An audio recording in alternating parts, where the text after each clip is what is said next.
So you need to start with a slip knot. Lots of different ways of doing that. Put it on your hook.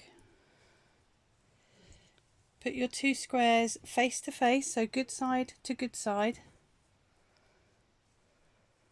Get to the corner.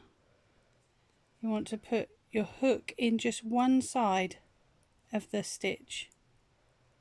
So it's the outsides of the stitch. Just a little bit awkward at the corner. So you've only got 2 there instead of what would be 4 if you were going through both parts of the stitch. And you're going to yarn over and pull that through. Pull that through. And then you're just going to pull that through there as well. So you're just slip stitching. And you're going to go on to the next stitch. You're going to take the one on the outside and the one on the outside from the next stitch. So you've only got 2 on your stitch. Yarn over, pull through, slip it through that stitch. And again, so I'm just taking from this side. Normally there are 2 sides to a stitch, so you have 2 of them, like that. I'll try and pull them apart so you can see them.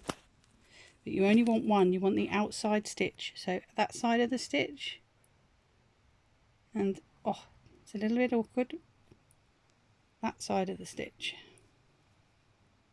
And then yarn over and pull it through, slip it through that stitch. I'll do a few more so you can see.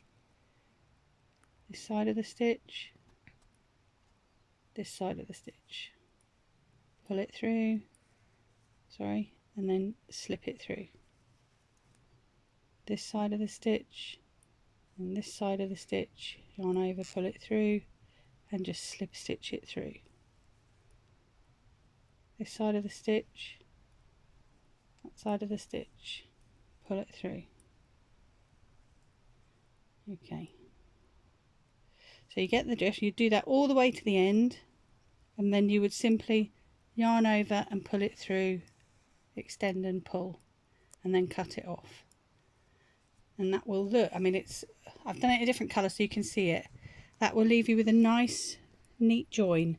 Obviously you would normally use a compatible colour, so you could have used yellow or pink, or something that's you can use as a highlight. So you might want to use a contrasting colour here, but that you won't see that much of the stitching.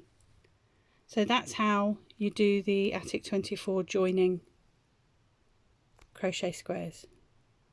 Thank you.